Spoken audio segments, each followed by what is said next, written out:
Hello students, क्या हाल चाल है बेटा। उम्मीद है सभी बहुत बढ़िया से होंगे। आप सभी को पता है कि हम लोग कर रहे हैं चैप्टर नंबर 5 की लास्ट एक्सरसाइज, जो कि विविध प्रश्नावली है। अब तक बेटे हमने इसके 11 सवालों पे हाथ आजमाइश कर ली है, तो बाकी बचे हुए कुछ क्वेश्चंस और हैं। उन क्वेश्चंस को आज सॉल्व करते हैं और इस एक्सरसाइज को ख़त्म करते हैं, और फिर हम लोग आगे बढ़ेंगे, क्योंकि सिलेबस हमारे पास और बहुत सारा अभी उपलब्ध है। तो आप फटाफट से इस लेक्चर के अंदर से जो आपके सवाल जो आपसे नहीं हो रहे हैं, जो आपने कर लिए हैं वो तो आप कर ही लिए होंगे, जो नहीं होंगे उन प्रॉब्लम्स को यहाँ से आप देखेंगे। ठीक है, तो बेटा आपके सामने जो लिखा हुआ 12वां सवाल है, उसमें क्या करना है, उसमें क्या करना है, dy बाई डी एक्स ही निकालना है। और अगर मैं इसको छोड़ भी दूं तो मुझे कोई शर्म नहीं होनी चाहिए, क्योंकि हमने जो 5.6 एक्सरसाइज करी है, अगर आप ध्यान से देखो तो 5.6 की तरफ अगर आप जाओगे बेटा, तो 5.6 के अंदर हमने 5.6 के अंदर हमने क्वेश्चंस करे हैं। जैसे कि एग्जाम्पल नंबर हमने करा था 36, एग्जाम्पल नंबर 36 हमने करा था। या फिर अगर आप ध्यान दें एक्सरसाइज के अंदर, अगर आप ध्यान देंगे क्वेश्चन नंबर 6 हमने किया था। तो ये दोनों क्वेश्चन उसी तरीके के हैं, ठीक है ना। चलिए कर देते हैं। लेकिन ये पारचाल है ना, पारचालिक रूप है फलन का। तो इस तरीके के सवाल को जब हम dy बाई डी एक्स निकालते थे तो हम लोग करते क्या थे, हम लोग करते थे कि सबसे पहले हम लोग x वाले पोर्शन को उठा लेंगे। x इज इक्वल टू हमारा tan t minus sine t, है ना, साइन टी। और यहाँ पर जब हम x के देखो जो पारचाल होता था, ये सब बता चुका हूँ मैं पहले से, यानी कि जो आपके पास में पैरामीटर होता था, वो पैरामीटर इसमें t है, तो t के सापेक्ष हम लोग अवकलन करते थे। तो यहाँ पर हम लोग t के सापेक्ष अवकलन करेंगे, t के सापेक्ष, t के सापेक्ष, ठीक है बेटा। अवकलन करने पर, अवकलन करने पर, तो जब हम t के सापेक्ष अवकलन करेंगे तो ये क्वेश्चन बहुत बच्चों ने कर भी लिया होगा। तो dx बटे dt बराबर हो जाएगा differentiation of tan t minus sine t, ठीक है बेटा। अब तो dx बटे dt की जो वैल्यू है, आप इस tan को तो बाहर निकाल लोगे और थोड़ा सा अवकलन अब हम ठीक ठाक कर लेते हैं। तो देखो जब t के सापेक्ष अवकलन कर रहे हैं तो t के सापेक्ष t का अवकलन 1 हो जाएगा, माइनस साइन t का हो जाएगा cos t। तो आप इसको यहीं पे छोड़ दें, दिस इज इक्वेशन नंबर 1, है ना। और हम लोग क्या करते थे बेटा, फिर अब हम दूसरे पोर्शन को उठा लेंगे, that is y is equal to tan into t minus के साइन टी, है ना। अरे नहीं नहीं नहीं नहीं नहीं, ये y is equal to y का पोर्शन ये लिखा है शुरू में यहाँ कि 12 इंटू 1 माइनस के cos of t, cos of t. तो यहाँ भी हम लोग t के सापेक्ष क्या कर लेंगे बेटा, t के सापेक्ष अवकलन कर लेंगे, t के सापेक्ष क्या कर लेंगे बेटा, अवकलन। तो आसानी से हम देख पाएंगे कि dy बटे dt हमें मिल जाएगा। देखो डिफरेंशिएशन में 12 बाहर आ जाएगा और बेटा 1 का हो जाएगा 0, माइनस के कॉस टी का हो जाएगा माइनस के साइन टी।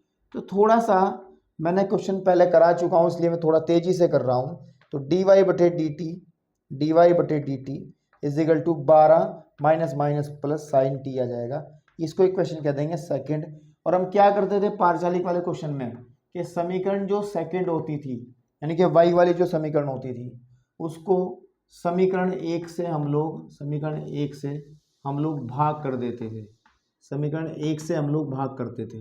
तो समीकरण 2 क्या है, वो है dy बटे डी टी, इसको तो भाग कर देंगे dx बटे डी टी से, dx बटे डी टी से, ठीक है। और बराबर 12 साइन टी को बेटा भाग कर देंगे जो हमारे पास में है tan 1 minus cos t, tan 1 minus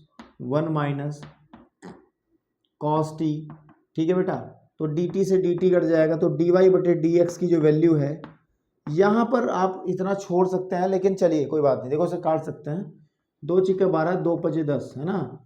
तो 6/5 साइन टी का एक फॉर्मूला होता है, साइन टी का एक फॉर्मूला होता है कि 2 साइन टी बटे 2 कॉस टी बटे 2। मैं बहुत बार इसको बोल चुका हूँ, बता चुका हूँ, सारे फॉर्मूले आपके सामने होने चाहिए। और याद रखें हम लोग इस 1 को ख़त्म करने के लिए 1 कॉस टी का भी एक फॉर्मूला होता है 1 माइनस के 2 साइन स्क्वायर ऑफ टी, ठीक है आपके पास में। तो जब इसको सॉल्व करेंगे, ये टिग्नोमेट्री का सवाल बन गया अब आगे की तरफ, तो यहाँ पर जगह 6/5 तो है ही है, साथ में multiplied by 2 sine t and t बटे 2 और कॉस टी बटे 2 बटे, देखो जब इसको मैं खोलूँगा 1 माइनस, देखो तो क्या होगा 1 माइनस 1 से 1 कट जाएगा, खत्म हो जाएगा ना, 1 से 1 कट जाएगा क्योंकि ये प्लस का 1 ये माइनस का 1, माइनस माइनस प्लस का हमारे पास 2 साइन स्क्वायर ऑफ टी बटे 2 आएगा, यहाँ बटे 2 बचेगा, ठीक है। अब इसको सॉल्व करें, इस 2 से 2 कट जाएगा और साइन टी की एक घात इससे कट जाएगी, तो डी वाई बटे डी एक्स का जो बेटा मान आएगा वो आ जाएगा 6/5 कॉस टी बटे साइन टी होता है कॉट टी बटे 2। तो आप यहाँ पर इस आंसर को छोड़ सकते हैं क्योंकि ये फाइनल आंसर है इसका, ठीक है ना आपके पास में। तो बेटे हम लोगों ने देख लिया है क्वेश्चन नंबर 12। अब हम चलते हैं क्वेश्चन नंबर 13 की तरफ। किसकी तरफ चलते हैं? 13 की तरफ। और 13 नंबर को सवाल को हम लोग प्रतिलोम त्रिकोणमितीय फलन का इस्तेमाल करते हुए बहुत जल्दी से निपटाएंगे 13 सवाल को। इसमें कहा गया है कि यदि y की जो वैल्यू है वो साइन इनवर्स x है plus sine inverse of under root 1 minus के एक्स स्क्वायर हो, तो हमें फिर से डी वाई बटे डी एक्स का मान जो है फाइंड आउट करना है। देखो या तो आप डायरेक्ट कर लो तब भी आपका आंसर आ जाएगा कि इसका डायरेक्ट एक्स के सापेक्ष अवकलन कर लो, और आपको पता है कि साइन इनवर्स ऑफ एक्स का डिफरेंशिएशन जो होता है एक्स के सापेक्ष वो 1 upon under root of 1 minus के एक्स स्क्वायर होता है। तो आप लोग इस फॉर्मूले का यूज करते हुए यहाँ पर फिर यहाँ पर भी लगा लेंगे, चेन रूल का थोड़ा सा इस्तेमाल होगा। जब इसको सॉल्व करेंगे तो आपका डी वाई बटे डी एक्स निकल आ जाएगा, ठीक है ना। लेकिन ये वो काम है जिन बच्चों को प्रतिलोम त्रिकोणमितीय फलन चैप्टर जिन्होंने नहीं करा होगा, ITF वाला चैप्टर नंबर 3 जो था हमारा, वहां पर हमने एक बात पढ़ी थी, अगर आपको किसी को याद हो तो, ये एक फॉर्मूला कह लो, कन्वर्जन कुछ भी कह लो, कि बेटे जो कॉस इनवर्स ऑफ एक्स होता है वो sine inverse of under root 1 minus x square के बराबर होता है। इस बात को अच्छे से समझ लो, ठीक है ना। कॉस इनवर्स ऑफ एक्स जो होता है वो sine inverse of under root 1 minus x square के बराबर होता है। इस फॉर्मूले को हम प्रूफ भी कर सकते हैं, लेकिन प्रूफ यहाँ करने का कोई मतलब नहीं है। प्रतिलोम त्रिकोणमितीय फलन की जब आप रिवीजन कर, देखो रिवीजन करना जरूरी है, आप लोग रिवीजन साथ साथ करते रहें, पैरेलल रिवीजन करते रहें। मतलब जो चैप्टर में चल रहा है वो तो कर ही रहे हो, लेकिन साथ में दिन में कम से कम आधा या पौन घंटा आप अपने रिवीजन के लिए निकालो। जो पुराने चैप्टर्स हैं उनको एक रजिस्टर बना के रखो रिवीजन के लिए, तो वहां पर आप इस फॉर्मूले को आराम से प्रूफ कर सकते हो। बहुत सारे फॉर्मूले हमने प्रूफ किए थे, यही फॉर्मूला भी आप प्रूफ कर सकते हो। तो अभी के लिए तो याद रखो इस फॉर्मूले को, और उम्मीद करता हूँ कि आपके याद पहले से होगा। तो cos inverse of x is equal to होता है sine inverse of under root 1 minus के एक्स स्क्वायर। मैं बचपन में कैसे याद रखता था? मैं याद रखता था, हमें पता था कि cos square of x is equal to होता है 1 माइनस के साइन स्क्वायर एक्स, ये एक सर्व समीका होती थी, तो मैं इससे ही रिलेट करके याद रखता था। कोस यहाँ आ गया, 1 माइनस के साइन बाहर ले लिया, 1 माइनस के एक्स स्क्वायर अंडर रूट के अंदर, क्योंकि अगर हम कोस एक्स की बात करें तो यहाँ पर अंडर रूट आता है। तो मैं कुछ ऐसा, मतलब आप अपने दिमाग में एक ऐसा पॉइंट बना के रखें, किसी से भी रिलेट करें। इस फॉर्मूले को याद रखने के लिए कुछ भी करें, मतलब चाहे इससे रिलेट कर लें, चाहे आप कुछ और दिमाग में रख लें अपना, लेकिन याद रख लें, ठीक है। तो अगर हम लोग इस फॉर्मूले पे का इस्तेमाल कर लेंगे तो मेरे बेटे y बराबर sign inverse of x plus ये तो कॉस इनवर्स ऑफ x हो गया। अब बेटे ध्यान से सुनो, इस फॉर्मूले को तो प्रूफ ही किया था कि साइन इनवर्स ऑफ x को अगर हम कॉस इनवर्स ऑफ x में जोड़ते हैं तो पाई बटे 2 मिल जाता है। तो सीधी सी बात है, this is pi upon 2, this is pi upon 2। अब कर लो यहाँ पर x के सापेक्ष अवकलन, x के सापेक्ष आप क्या कर लो बेटे, अवकलन कर लो। तो जब x के सापेक्ष हम लोग अवकलन करेंगे तो dy बटे dx इज इक्वल हो जाएगा डिफरेंशिएशन ऑफ पाई बटे 2। अब पाई बटे 2 तो एक कांस्टेंट क्वांटिटी है, एक के है, क्योंकि हमने क्या करा था बेटा, हमने डिफरेंशिएशन ऑफ किसी भी कांस्टेंट क्वांटिटी का 0 बढ़ा था। तो ये तो पाई अपॉन 2 है 90 डिग्री, तो ये भी 0 हो जाएगा। इसका मतलब है कि डिफरेंशिएशन जो है हमारे पास में दिए गए क्वेश्चन का वो 0 है। ये हमारा आंसर है। उम्मीद करता हूँ कि बड़े आसानी से ये क्वेश्चन आपको समझ में आ गया होगा। ठीक है बेटा, चलिए अब बढ़ते हैं। आई थिंक इस वाले को आप सुपर इम्पोर्टेंट लगाएं, 14 क्वेश्चन को आप सुपर इम्पोर्टेंट लगाएं और इसको अच्छे से समझें, क्योंकि ये पेपर में बहुत बार आया है। 14 क्वेश्चन बहुत बार पेपर में आया है। चलो जी बेटा, 14 क्वेश्चन जो हमारे पास में लिखा है, आपको मैं पहले भी कहा अभी थोड़ी देर पहले कि इसको आप सुपर वेरी वेरी इंपॉर्टेंट कर दीजिए। वेरी वेरी इंपॉर्टेंट, बहुत जरूरी सवाल पेपर में आता है। कह रहे हैं कि x under root 1 plus y और y under root 1 plus x बराबर है 0, तो मेरे को डी वाई बटे डी एक्स निकाल के दिखाना है कि वो आएगा माइनस के 1 अपॉन 1 प्लस एक्स के होल स्क्वायर। तो देखो, अगर हम लोग अंधे की तरह, मतलब ऐसे ही पागलों की तरह काम करने बैठे हैं, ठीक है ना, तो फिर आप लोग फंस जाओगे, आप निकाल नहीं पाओगे। ठीक है ना, तो एक काम कर लो, पहले इसे सॉल्व कर लो। आप इस पोर्शन को थोड़ा जितना सॉल्व हो सकता है उसे सॉल्व कर लो, और हो सके तो इसको एक स्पष्ट फलन बना लो, y बराबर समथिंग, y बराबर कोई x का फंक्शन बन जाए, इस तरीके से कुछ ऐसा बना लो इसको। तो इसको बनाने का मतलब है थोड़ा इसके साथ कुछ करना पड़ेगा। तो मैं एक काम करता हूँ कि x को उधर रख लेता हूँ, इस वाले पोर्शन को, और उसको उधर ले जाता हूँ, माइनस का y under root of 1 plus x. पहले जो सबसे टेंशन की जड़ है अंडर रूट, मैं उसको हटाता हूँ। तो उसको हटाने के लिए हम दोनों पक्षों का वर्ग कर देते हैं, दोनों पक्षों का क्या कर देते हैं, वर्ग करने पर। तो जब दोनों पक्षों को वर्ग करेंगे तो एक्स स्क्वायर 1 प्लस वाई आ जाएगा मेरे बेटे, और यहाँ आ जाएगा वाई स्क्वायर और 1 प्लस एक्स आ जाएगा। बात समझ में आ रही है, क्योंकि अंडर रूट हट जाएगा। ठीक है, अब मैं अगर एक्स स्क्वायर का मल्टीप्लाई अंदर करता हूँ तो एक्स स्क्वायर प्लस के x square Y is equal to y square plus के एक्स वाई स्क्वायर। बात आपको समझ में आ रही है। यहां से आप क्या करोगे, यहां से आप लोग क्या करोगे, इसको आप अवकलन कर लो यहीं पे ही, अगर करना चाहो तो, लेकिन रुक जाओगे, थोड़ा और सॉल्व कर सकते हैं इसको हम लोग, थोड़ा सा और सॉल्व हम लोग कर सकते हैं, ये यहीं का यहीं अवकलन कर दें। ठीक है ना, क्योंकि हमें d y by d x निकालना, तो यहीं के यहीं अवकलन कर दें क्या। ठीक है, अगर हम लोग यहीं के यहीं इसका अवकलन कर दें तो नहीं, देखो एक काम करो, आप इस पूरे पोर्शन को कॉम्प्लिकेटेड नहीं करना चाह रहा। मेन तो ये मेरे पास रास्ते इस समय कई दिख रहे हैं मुझे करने के इस सवाल को, तो मैं सोच रहा हूँ कि आपको इजीली समझ में आए और हल्का हो जाइए। तो मुझे तो लग रहा है कि इसको और सॉल्व कर लो। मैं इस पूरे पोर्शन को उधर उठा लाता हूँ, जैसे एक्स स्क्वायर, ठीक है, एक्स स्क्वायर प्लस के एक्स स्क्वायर वाई है, माइनस का वाई स्क्वायर और माइनस का एक्स वाई स्क्वायर बराबर 0। आपको क्या सर करना क्या चाह रहे हैं, तो एक काम करो, इसको और इसको तो रख लो एक साथ, तो x square minus y square को रखा एक साथ, प्लस और ये जो एक्स स्क्वायर वाई है माइनस एक्स वाई स्क्वायर है उसको रख लो एक साथ। अब देखो उसमें पेयरिंग कर, इसको क्या लिख सकते हैं हम, इसको लिख सकते हैं एक बात जोड़ दो, ए प्लस बी, ए माइनस बी लिख सकते हैं इसको, और इसमें से मैं एक्स वाई कॉमन निकाल लेता हूँ, तो अंदर बचेगा x minus y is equal to 0। यहाँ से अगर आप देखो ध्यान से तो x minus y throughout common निकल रहा है।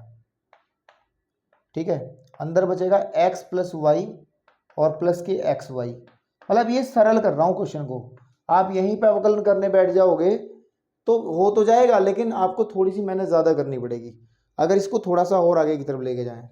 तो अब ये देखो द्विघात समीकरण के तरीके से होगा कि यदि हम लोग बात करें, यदि x माइनस वाई बराबर 0 ले लें पहला फैक्टर, तो x तो y इज इक्वल टू आ जाएगा x के, देख लो। और यहाँ से अगर मैं डी वाई बटे डी एक्स करूँ, यानी कि x के सापेक्ष अवकलन करूँ, तो ये आ जाएगा 1। तो ये तो आंसर हमारा नहीं मिल रहा है, डी वाई बटे d x is equal to 1 आ रहा है, ये तो नहीं लाना है हमें। हमें तो लाना क्या है, माइनस के 1 अपॉन 1 प्लस एक्स का होल स्क्वायर। कोई बात नहीं, इस हिस्से से नहीं आया तो अभी ये हिस्सा बाकी है, तो हम बेटे एक काम कर लेते हैं कि x प्लस वाई और एक्स वाई बराबर 0 रख लेते हैं। अब देखो इसमें से क्या करते हैं, मैं x को उधर ले जा रहा हूँ, और इसमें से y कॉमन निकाल रहा हूँ। देखो y कॉमन निकालूंगा तो 1 + x = आ जाएगा माइनस का x। बात समझे नहीं हो? इसमें से y कॉमन निकाला और इस x को उधर पटक दिया, तो अब y का मान देखो अब आ गया सही, माइनस का x/1 + x। बिल्कुल ठीक है। अब इसका अवकलन करने से शायद वो आ जाए, शायद नहीं, आ ही जाएगा।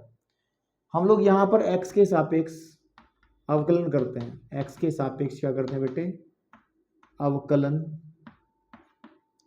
करने पर, तो जब इसके x के सापेक्ष अवकलन करेंगे तो कितना आएगा? देखो इधर dy/dx हो जाएगा बराबर, यहाँ पर भाग वाला सूत्र लगेगा कि क्या, नीचे वाले का होल स्क्वायर, है ना। जब दो फलनों की भाग का अवकलन करते हैं ना, दो फलनों की भाग का अवकलन मेरे भाई करते हैं u/v, तो what can we do? u(v²) मतलब नीचे वाले का वर्ग, नीचे वाला जो का तू, ऊपर वाले का अवकलन प्लस ऊपर वाला जो माइनस, सॉरी, ऊपर वाले का जो का तू और नीचे वाले का अवकलन।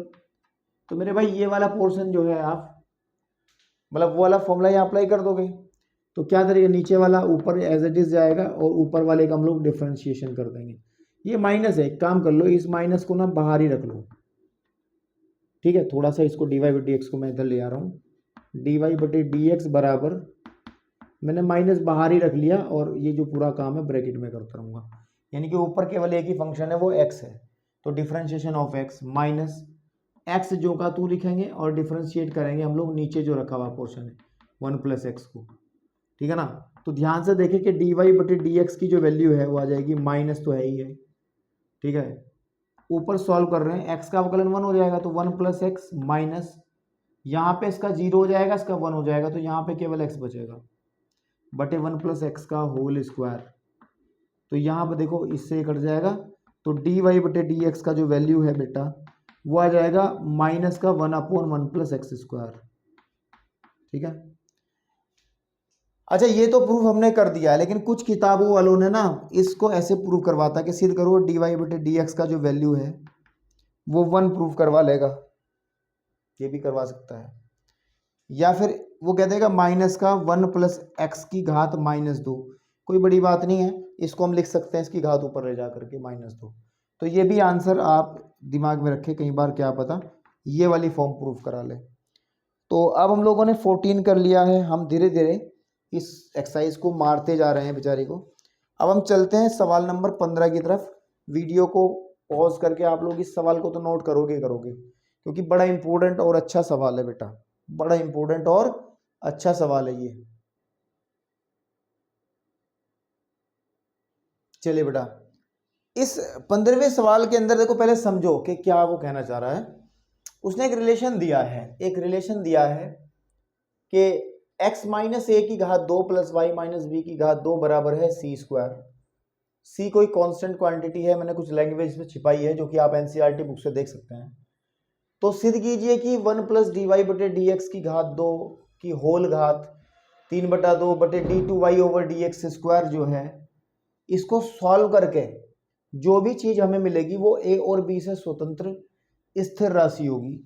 स्वतंत्र का मतलब ये रहा कि a और b उसके अंदर नहीं आएंगे, ठीक है। a और b खत्म हो जाएंगे अवकलन करते करते ही कहीं ना कहीं। तो देखते हैं चलिए, लेकिन इस वैल्यू को फाइंड आउट करने से पहले हमें क्या निकालना पड़ेगा, dy/dx और द्वितीय अवकलज d2y/dx²। तो कोई बड़ी समस्या नहीं है, आप सीधा सीधा जब इस सवाल को हल करोगे बेटा तो x - a⁻² + y - b² = c²। अब यहाँ पर मैं डायरेक्ट ही x के सापेक्ष अवकलन करता हूँ, ज़्यादा दिमाग लगाने की कोशिश मत करना, यही करो बस, के सापेक्ष अवकलन करने पर, क्योंकि सीधा सीधा दिख रहा है। जब मैं डिफ्रेंशिएट करूंगा x - a⁻² प्लस डिफ्रेंशिएट करूंगा मैं y - b² को और डिफ्रेंशिएट करूंगा मैं c² को, ठीक है। तो यहाँ तो आप सीधी बात है इसको x मान लो, तो x² का अवकलन कितना होता है, घात शुरू में आ जाएगी और घात में से कम हो जाएगा, 2 - 1 तो 2 1 ही आ जाएगा। लेकिन ये x नहीं है, हमें इसको डिफ्रेंशिएट चेन रूल यानी कि श्रृंखला नियम से दोबारा से करना पड़ेगा। प्लस यहाँ पर भी इसको x मान लो आप, ठीक है ना, ये आ जाएगा 2y माइनस बी, है ना, 2x होता है ना एक्स स्क्वायर का। और चेन रूल क्या कहता है भैया, डिफ्रेंशिएट कर दो y माइनस बी को दोबारा से, और सी स्क्वायर चूंकि एक कांस्टेंट क्वांटिटी तो जीरो आ जाएगा।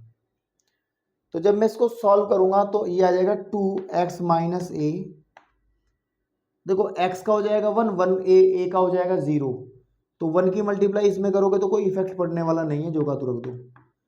2y माइनस बी, अब देखो ध्यान से, यहाँ पर ध्यान से देखना है, यहाँ पर y का अवकलन होगा dy बटे dx, और b का 0 हो जाएगा, लिखने की जरूरत नहीं है। तो अब इतनी सी बात ये है, हम एक काम कर सकते हैं, यहाँ से dy बटे dx का मान निकाल लेते हैं कि dy बटे dx का जो मान है, थोड़ा इधर से देख लूँगा मैं, कि 2y माइनस बी और dy बटे dx जो है वो आ जाएगा माइनस का 2x माइनस का a, यहाँ 2 से 2 कैंसिल आउट हो जाएगा। फाइनली हम एक बात देख पा रहे हैं, दिस इम्प्लाइज कि जो dy बटे dx का बेटा मान है ना, dy बटे dx का मान है, वो एक काम करो यहाँ लिख लो नीचे ना, ऊपर क्यों जा रहे हो, dy बटे dx का जो मान है वो आ जाएगा माइनस का x माइनस a बटा y माइनस के b। मेरे को तो बहुत गंदा ये माइनस बाहर लग रहा है, तो मैं इसको चेंज कर लेता हूँ, dy बटे dx का मान आ जाएगा, मैं इसको इंटरचेंज कर लूँ, a माइनस एक्स बटे वाई माइनस बी। बिल्कुल ठीक है, इसको आप इक्वेशन 1 बना के छोड़ दो क्योंकि इसकी जरूरत हमें पड़ेगी। अब हम लोगों को क्या करना बेटा, हम लोगों को इस वैल्यू निकालने के लिए डबल डिफरेंशिएशन करना पड़ेगा। तो अब हम क्या करते हैं, अब ध्यान से देखेंगे, अब जो हमारा dy बटे dx है बेटा, which is equal to a minus x upon y minus b, ये वाला पोर्शन का हम लोग क्या करते हैं, का पुनः क्या कर देंगे बेटे, पुनः x के सापेक्ष बेटा अवकलन कर देंगे। क्या कर देंगे, अवकलन करने पर, तो जब अवकलन करेंगे x के सापेक्ष दोबारा से, तो हमें क्या मिलेगा, इधर तो मिल जाएगा क्या, d2y ओवर dx स्क्वायर, जिसका मान चाहिए मेरे को। नीचे क्या करना पड़ेगा, अब देखो यहाँ दो फंक्शन भाग में है, एक ऊपर है एक नीचे है। कई बार फॉर्मूला लगा चुका हूं भाग वाला कि हम लोग क्या करेंगे, नीचे वाले का वर्क करेंगे, ऊपर नीचे वाले को जो का तू रखेंगे, और डिफरेंशिएशन करेंगे ऊपर वाले का a माइनस एक्स का, माइनस a माइनस एक्स को जो का तू रखेंगे और डिफरेंशिएट कर देंगे y माइनस बी को। किसको कर देंगे, y माइनस बी को। अब बहुत इजीली आप देख पाएंगे dy by d x square, यहां पर देखो y माइनस बी आएगा केवल, क्योंकि आप ध्यान से देखोगे तो a का अवकलन 0 हो जाएगा, x का हो जाएगा 1, तो माइनस आ जाएगा यहाँ, तो यानी कहने की बात माइनस आ जाएगा, सिर्फ इस पूरे इसके अवकलन की वजह से ये माइनस आ जाएगा। माइनस का a माइनस एक्स जो का त्यों है, और यहाँ पर केवल dy बटे dx आपका मिल जाएगा अपॉन y माइनस बी का होल स्क्वायर। ठीक है, y माइनस बी का होल स्क्वायर। चाहो तो आप एक काम कर लो मेरे बेटे, यहाँ पर आप dy बटे dx का मान, क्योंकि देखो ये dy बटे dx का मान है वो यहाँ रख लो, ठीक है। तो हमारा d2y by d x square की जो वैल्यू बनेगी वो कितनी बनेगी भैया, माइनस का y माइनस बी, ठीक है, और माइनस का a माइनस एक्स गुणे a माइनस एक्स, चेक कर लो क्योंकि ये वाला पोर्शन रखूंगा मैं, बटे y माइनस बी बटे y minus b, y minus b, y minus b, और उस पूरे के बटे चल रहा है y माइनस बी का होल स्क्वायर। तो अगर मैं बात करूं कि d2y over D x square का जो मान है वो क्या आ जाएगा, देखो मैं एक काम करता हूँ, यहाँ बटे 1 मान के एलसीएम ले लूँगा, ठीक है, बटे 1 मान के बेटा मैं क्या कर लूँगा, एलसीएम ले लूँगा, या माइनस थ्रू आउट बाहर निकाल लो इसके अंदर से, ये माइनस तो प्लस रह जाएगा, हर जगह प्लस रह जाएगा, यहाँ आ जाएगा y माइनस बी का होल स्क्वायर प्लस, इसको भी सीधा कर लो, ठीक है ना। जब इसको सीधा करेंगे x को शुरू में रखेंगे, a को बाद में, तो एक माइनस बाहर निकलेगा, और जब यहाँ भी वही काम करेंगे एक माइनस यहाँ से आएगा, तो एक माइनस इसका एक माइनस इसका, माइनस माइनस हो गए प्लस, तो ये आ जाएगा x माइनस बी ए का होल स्क्वायर बटे कितना आ जाएगा हमारे पास में y माइनस बी और y माइनस बी का होल स्क्वायर, क्योंकि पहले से बटे में एक चीज़ और रखी है, अगर आप एक बात को ध्यान दो बहुत अच्छे से कि ये y माइनस बी का होल स्क्वायर एक्स माइनस ए का होल स्क्वायर तो सी स्क्वायर होता है, तो d2y over D x square का जो मान है वह जाएगा माइनस के सी स्क्वायर बटे नीचे की तरफ आ जाएगा y माइनस बी का whole square, y minus b का whole cube, y minus b का होल क्यूब आपके पास में, ठीक है। y माइनस बी का कितना आ जाएगा बेटा, होल क्यूब, ठीक है। अब आप क्या करोगे, अब बस आप लोग उस जो पोर्शन हमें लेके चलना है उसको उठा लोगे। अब इसका मान निकालना है मेरे को, है ना, तो मुझे निकालना है 1 प्लस डी वाई बटे डी एक्स का होल स्क्वायर, बिल्कुल ठीक है, की पावर 3/2 बटे d2y बटे d2y over D x square, d2y over D x square, तो बस मान रखने हैं। अब आप सुनो 1 प्लस, देखो 1 प्लस ये वाली वैल्यू है ना, तो यहाँ रख लेंगे हम लोग 1 प्लस ए माइनस एक्स बटे वाई माइनस बी का होल स्क्वायर, और इस पूरे की घात बेटा आ जाएगी 3/2 बटे, इसका मान क्या है, इसका मान है माइनस का सी स्क्वायर बटे वाई माइनस बी की घात 3, वाई माइनस बी की घात 3, ठीक है। अब बस को सॉल्व करो, देखो अब ध्यान से देखना है,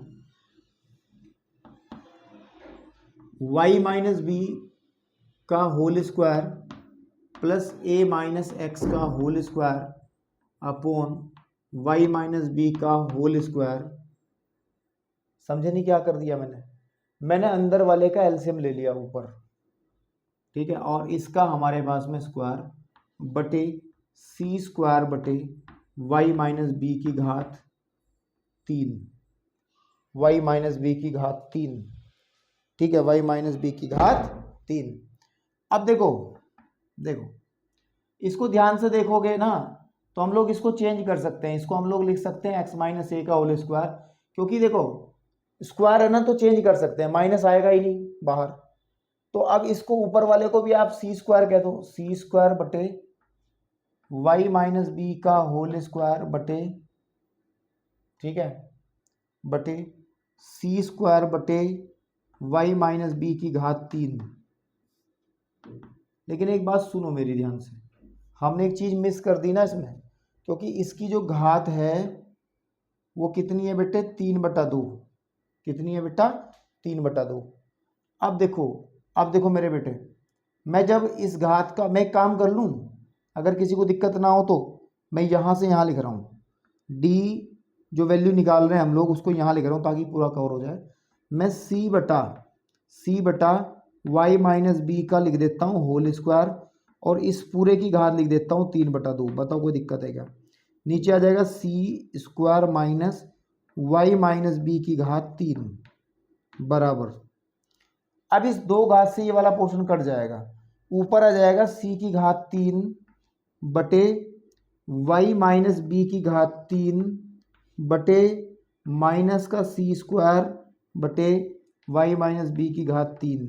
अब इससे कट जाएगा ये और इससे कट जाएगी एक घात, तो बेटे माइनस का सी आ जाएगा, क्या आ जाएगा, माइनस का सी, यानी कि जो वैल्यू हम लेकर के चले थे उस जिसका मान निकालना था, इसका मान निकाला हमने, ना तो उसमें ए आया ना उसमें बी आया। इसका मतलब क्या है कि इस जो हमें पूछा गया था उस वो पूरा का पूरी तरीके से ए और बी से इंडिपेंडेंट है, ए और बी से स्वतंत्र है और एक स्थिर मान है, क्योंकि उसने सवाल के स्टार्टिंग में ही कहा है कि सी जो है एक स्थिर क्वांटिटी है। तो इतना ही करना है, इतना प्रूफ ये हो गया है।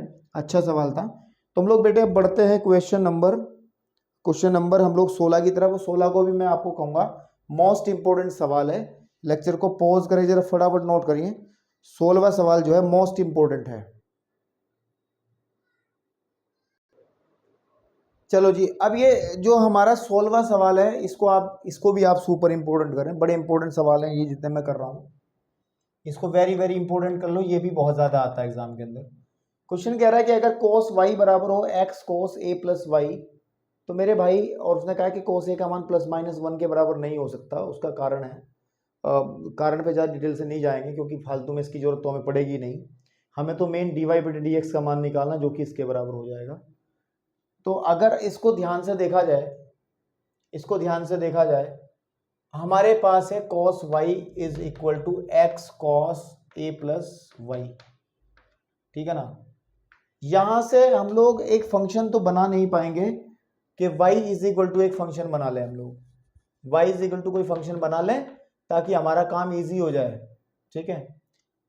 लेकिन एक काम इसमें किया जा सकता है वैसे, या तो उसमें डायरेक्ट अवकलन आप कर लो, यहीं कहीं डायरेक्ट इसका अवकलन कर लो, ठीक है ना।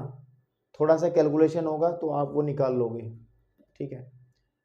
और नहीं तो एक काम मेरे दिमाग में आ रहा समझ में, तो आप एक काम कर लो ना, अगर x के पदों में नहीं बन रहा है तो y के पदों में बना लो, ऐसे बना लो ना एक function x is equal to f y, है ना। इससे कुछ मिल जाएगा हमें शायद।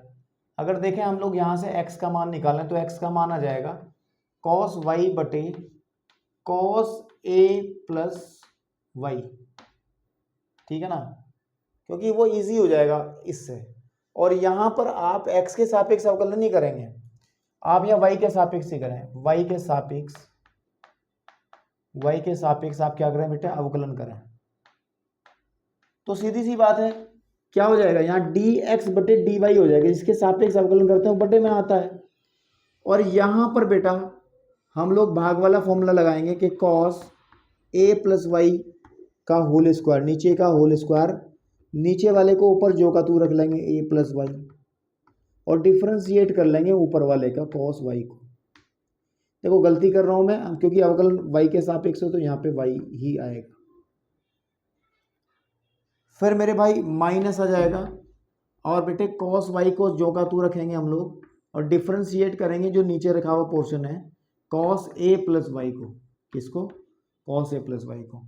ईजिली जब इसको आप सॉल्व करोगे तो आंसर मिल जाएगा, बाद में जाके उल्टा कर देना है, क्योंकि आप दोनों तरफ से उल्टा करोगे तो आपको मिल जाएगा रिलेशन। तो dx बटे dy हमारे पास कितना आ जाएगा, ध्यान से देखिएगा, cos a plus y, cos y का कितना हो जाएगा, sin y हो जाएगा, लेकिन माइनस वाला sin y हो जाएगा। कितना हो जाएगा, माइनस वाला sin y हो जाएगा। मैं आपको समझा पा रहा हूँ, नहीं समझा पा रहा हूँ। cos a प्लस वाई का कितना हो जाएगा, माइनस का sin y, चेन रूल नहीं लगेगा क्योंकि आपको पता है y के सापेक्ष ही करें, ये y का ही फलन है भाई। अगर ये y ना होता तो जब चेन रूल लगता, चेन रूल नहीं लगेगा कभी यहाँ पर दोबारा से dy बाई dx लिखो, ऐसा नहीं होगा, क्योंकि हम अवकलन ही y के सापेक्ष कर रहे हैं। तो हम लोगों को जैसे ये तो बात वही होगी, d बटे डी एक्स एक्स के सापेक्ष अवकलन करते हैं cos x का, तो सीधा बात है माइनस के sin x आ जाता है। यहाँ थोड़ा चेन रूल लगाते हैं क्योंकि x का फलन है और x के ही सापेक्ष कर रहे हैं, तो चेन रूल नहीं लगेगा। तो हमारे पास ये y है और ये y है। फिर यहाँ पर माइनस का है cos y, ठीक है मेरे भाई। अब इसमें देखो cos y का हो जाएगा, cos y का हो जाएगा sin y यानी कि a प्लस वाई, यहाँ पे माइनस आएगा तो बाहर प्लस हो जाएगा। लेकिन हाँ यहाँ पर हमें चेन रूल लगाना पड़ेगा, बिकॉज ये y ना होकर के a प्लस वाई है, तो a प्लस वाई का हम लोग डिफ्रेंशिएशन अलग से करेंगे, और बटे में जो चल रहा है उसको एज इट इज लेके चलेंगे कि cos square a plus y, ठीक है। तो जब dx बटे dy को हम देखेंगे यहाँ, तो मेरे भाई ये कितना आ जाएगा, माइनस का cos a plus y sine y plus का cos y और sin a प्लस वाई, क्योंकि इसका 0 हो जाएगा और इसका 1, क्योंकि हम लोग y के सापेक्ष कर रहे हैं ना, तो y का 1 हो जाएगा बटे cos square of a plus y. अब देखो अगर मुझे कुछ दिख रहा तो शायद आपको भी दिख रहा हो, क्योंकि आप लोग ठीक ठाक पढ़े लिखे लोग हो। देखो अगर मैं एक काम करूं, मैं इसको लिख लूँ ऐसे करके, sign a plus Y cos y, मतलब इसको लिखा मैंने यहाँ पर और इसको लिखा यहाँ, फिर माइनस ये वाला portion cos a minus a plus y और साइन वाई बटे cos square of a plus y. अब देखो ध्यान से, sine a cos b minus cos a sine b, एक फॉर्मूला होता है sine a cos b minus cos a sine b, जो कि होता है साइन ए माइनस बी का फॉर्मूला, ठीक है ना। और आप अगर ध्यान से देखो, इसको अगर ए मान लो तो sine a cos b minus cos a sine b, तो ऊपर की तरफ आ जाएगा sine a minus b, a plus y minus y, a plus y minus y बटे cos square of a plus y का जो स्क्वायर नहीं आएगा। कहने की बात कि डी एक्स बटे डी वाई का जो मान है वो आ जाएगा, यहाँ वाई से वाई कट जाएगा, कि साइन ए बटे cos square of a plus y, a plus y. आप दोनों तरफों को उल्टा कर दो, ऊपर डी वाई बटे डी एक्स ही तो निकालना मुझे, तो इधर भी ऊपर उल्टा कर दो। अब बताओ, आप बताओ मुझे, आप मुझे बताओ, ठीक है ना। बिना किसी टेंशन के हमने सवाल कर दिया ना, बिना किसी टेंशन के हमने सवाल हल कर दिया ना, ठीक है। चलिए अब हम लोग चलते हैं बेटे इस एक्सरसाइज के 17 सवाल की तरफ, और 17 सवाल आप लोग खुद से करेंगे क्योंकि पारचाल वाला है। 17 सवाल कौन सा है? पारचाल वाला। x इजिकल टू एक t का फंक्शन है, y इजिकल टू एक t का फंक्शन है, तो यहाँ से आप dx बटे dt निकालते हो, है ना। फिर आप dy बटे dt निकालते हो, इक्वेशन फर्स्ट बनाते हो, सेकंड बनाते हो, भाग करते हो तो आप क्या निकाल लेते हो? dy बाई dx निकाल लेते हो, जो भी निकलेगा।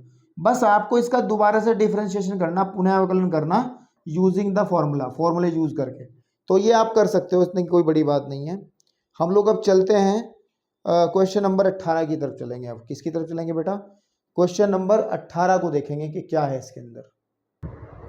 चलिए अब अगर हम बात करें बेटे 18वें सवाल की, तो उसमें हमें कहा गया है कि fx एक मापांक फलन की घात 3 है। fx जो है, इस मापांक को, मॉडुलस को समझते हो, छोटी क्लासेस में इसको निरपेक्ष मान एब्सोल्यूट वैल्यू कहते थे, कि जैसे हमारे पास कोई भी माइनस में क्वांटिटी है तो पॉजिटिव हो जाती है ना। तो ये वाला ही मापांक फलन है जिसको हम कई बार जिक्र कर चुके हैं। उसने कहा कि fx एक फंक्शन है, हल अगर करें सवाल को, कि fx एक फंक्शन है जो कि x की घात 3 के बराबर है, और x की मापांक की घात 3 के बराबर है, तो हमें ये प्रूव करना कि ये जो f डबल डैश x, मतलब इसका जो डबल डेरिवेटिव है ना, 2 बार अवकलन इसका हम कर सकते हैं, वो हमें मिलेगा, उसका अस्तित्व है। तो और उसे ज्ञात भी करना है, बहुत इजीली करेंगे। देखो जब भी मापांक वाला फलन आता है, ठीक है ना, मॉडुलस फंक्शन आता है fx इज इक्वल टू, तो बेटे इसकी 2 डेफिनेशन बनती है कि fx एक फंक्शन बनता है कि अगर x की वैल्यू हम 1 से बड़ी रखते हैं, x की वैल्यू हम 1 से बड़ी रखते हैं तो वैल्यू x आ जाती है, और अगर x की वैल्यू हम 0 से छोटी रखते हैं, सॉरी 0 से अगर 0 से बड़ी रखते हैं, इनके धनात्मक वैल्यू रखते हैं, तो ये x ही आ जाता है। लेकिन अगर हम x की वैल्यू 0 से छोटी ले लेंगे तो ये माइनस x आ जाएगा। बिल्कुल ठीक बात है। ये डेफिनेशन होती है इसकी कि 0 से बड़ी वैल्यू, भाई आप कुछ भी रखोगे, fx इज इक्वल टू, मेरे पास ये मापांक फलन है, आप x की वैल्यू सपोज कर लो पॉजिटिव कुछ भी रखी, 4 रखी, तो सीधी सी बात है 4 का मापांक 4 ही आ जाएगा। लेकिन अगर हम लोग देखें माइनस के 4 रखें, तो -4 का मापांक जो है कितना आएगा? आएगा तो 4 ही, लेकिन इस माइनस को प्लस करने के लिए हमें माइनस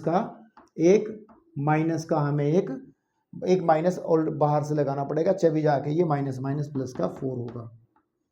बिल्कुल ठीक बात है, इसलिए हम यहाँ पर माइनस कंसीडर करके चलते हैं। तो अगर मापांक वाले सवाल है तो इसका मतलब सीधी बात है कि 2 केस बनेंगे। मापांक वाला सवाल है तो बेटा सीधी सी बात है 2 केस बनेंगे हमारे पास में, और एक केस तो बनेगा, देखो एक केस तो बनेगा, केस नंबर 1 कह लेंगे हम लोग, केस नंबर 1, कि यदि आप x की वैल्यू 0 से बड़ी लेके चलते हो। एक केस में छूट रहा है हमारा कि अगर 0 के बराबर भी हो जाए तो आप यहाँ पे 0 के बराबर भी कंसीडर कर लो, फर्क कुछ नहीं पड़ेगा, 0 के बराबर होगी तब भी x ही आएगा, 0 ही आएगी। तो पहले केस को हम ऐसे लेते हैं कि जब x का मान 0 या 0 से बड़ा लेते हैं तो फंक्शन जो है fx, तब हमारा जो फंक्शन है fx, ध्यान से देखिएगा, वो सीधी सी बात है x की घात 3 ही हो जाएगा। भाई आपको पता है पॉजिटिव वैल्यू मिलनी है, ठीक है ना, आपके पास में। तो अगर आप ध्यान से देखोगे, या चलो इसमें तोड़ देता हूं, इस फंक्शन को मैं तोड़ देता हूं कि fx की वैल्यू हम लोग ऐसा लिख सकते हैं कि जब x की वैल्यू 0 से बड़ी या बराबर है तो वैल्यू आ जाएगी x की घात 3, ठीक है ना, आपके पास में। और अगर x की वैल्यू 0 से छोटी है तो आ जाएगा माइनस एक्स की घात 3, माइनस एक्स की घात 3। बिल्कुल ठीक बात है, बिल्कुल ठीक बात है, माइनस एक्स की घात 3 आ जाएगा। अब सिर्फ हमें इन दोनों केसेस में डिफ्रेंशिएट करके दिखाना है और कुछ नहीं करना है। पहला केस ये है तो हम लोग करेंगे x के साथ में डिफ्रेंशिएशन, एफ डैश एक्स निकालेंगे तो जब हम फॉर्मूला लगाएंगे तो 3x² हो जाएगा, सीधी बात है। पुनः अवकलन करेंगे एफ डबल डैश एक्स निकालेंगे तो 2 तिया 6x हो जाएगा। तो यानी कि ये पहले केस में आ गया, एक आंसर आपका आ गया 6x। केस नंबर सेकंड की अगर हम लोग बात करें, केस नंबर सेकंड की हम लोग बात करें कि अगर हम लोग x की वैल्यू लेस देन 0 ले लें, 0 से छोटी, 0 से छोटी का मतलब माइनस में क्वांटिटी ले लें, तो सीधी सीधी बात है एफ एक्स जो फंक्शन है वो माइनस के एक्स की घात 3 के तरीके से काम करेगा। और यहाँ पे एफ डैश एक्स जो है माइनस 3x² और एफ डबल डैश एक्स जो है माइनस के 6x आ जाएगा। दोनों केसेस में हमने आपका डबल डिफ्रेंशिएशन निकाल के दिखा दिया है, ठीक है। तो आप इसको अगर समराइज करना चाहें, इसको अगर आप समराइज करना चाहें कि F of double dash x जो है वो क्या बनेगा जब x की वैल्यू 0 से बड़ी या बराबर लेते हैं, ठीक है ना, तो x की वैल्यू क्या लेते हैं हम लोग, तो क्या आ जाएगा 6x आ जाएगा। और अगर x की वैल्यू 0 से छोटी लेते हैं तो माइनस का 6x आ जाएगा। तो ऐसे आप लोग इसको आंसर को दे सकते हैं कंबाइंड बना करके। कैसे दे रखा पीछे इन्होंने आंसर, क्या कर रखा भाई इन लोगों ने, इन लोगों ने क्या कर रखा, इन लोगों ने भाई, इन लोगों ने कहा है सवाल नंबर 18, 18 तो दिया ही नहीं है, प्रमाणित करने को कह रहे तो देगा क्यों, ठीक है। तो अब हम लोग बढ़ते हैं बेटे 19वें सवाल की तरफ। और 19वें सवाल में बहुत इजीली, अच्छा, एक अलग चीज आ गई है। देखो एक चैप्टर 11th में पढ़ा था, शायद आप लोगों ने नहीं पढ़ा था, मुझे पूरी उम्मीद है आप लोगों ने नहीं पढ़ा होगा, लेकिन ऐसी बात नहीं, कुछ बच्चे होते हैं जो पढ़ते हैं। 11th में एक चैप्टर था गणित आगमन का सिद्धांत, और उस गणित आगमन सिद्धांत से हमने बहुत सारे फॉर्मूले प्रूव करे थे, बहुत सारे फॉर्मूले प्रूव करे थे।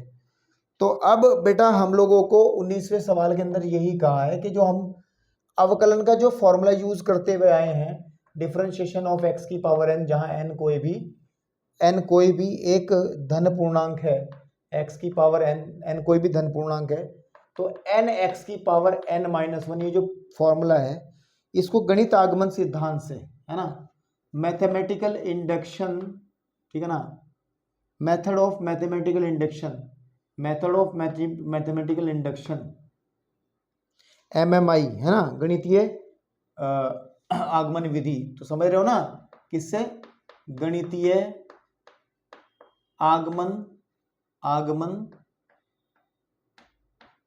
सिद्धांत से हमें ये काम करना है, ठीक है, इसको प्रूव करना है। देखो अब सुनो, गणित आगमन सिद्धांत में होता क्या था, 3 स्टेप में काम चलता था। पहले स्टेप में जो हमें स्टेटमेंट दी जाती थी, जो हमारे पास में स्टेटमेंट होती थी Pn, ठीक है ना, Pn कोई भी स्टेट होती थी, हम उसको n, पहले स्टेप नंबर 1 में क्या करते थे बेटे, स्टेप नंबर 1 में n = 1 के लिए हम लोग सत्य मतलब चेक करते थे, वेरीफाई करते थे, सत्यापित करते थे,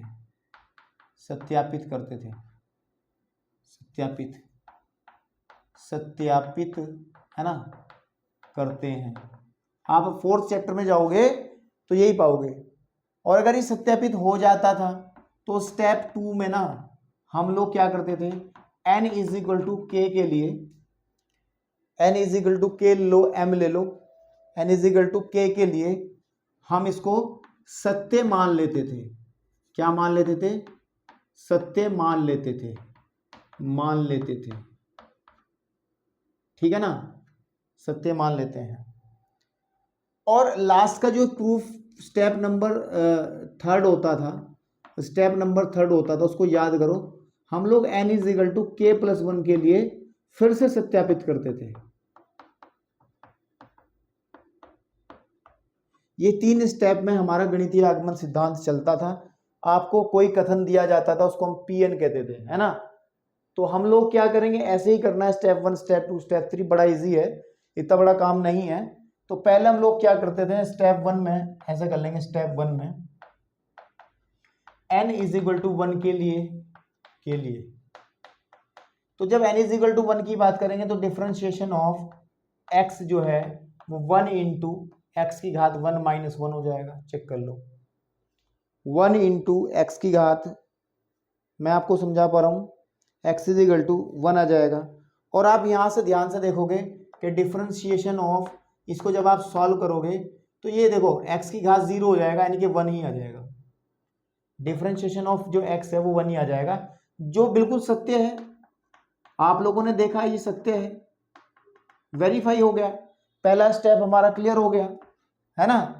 तो पहला स्टेप जैसे क्लियर होता है तो हम क्या करते थे, स्टेप सेकंड के अंदर के माना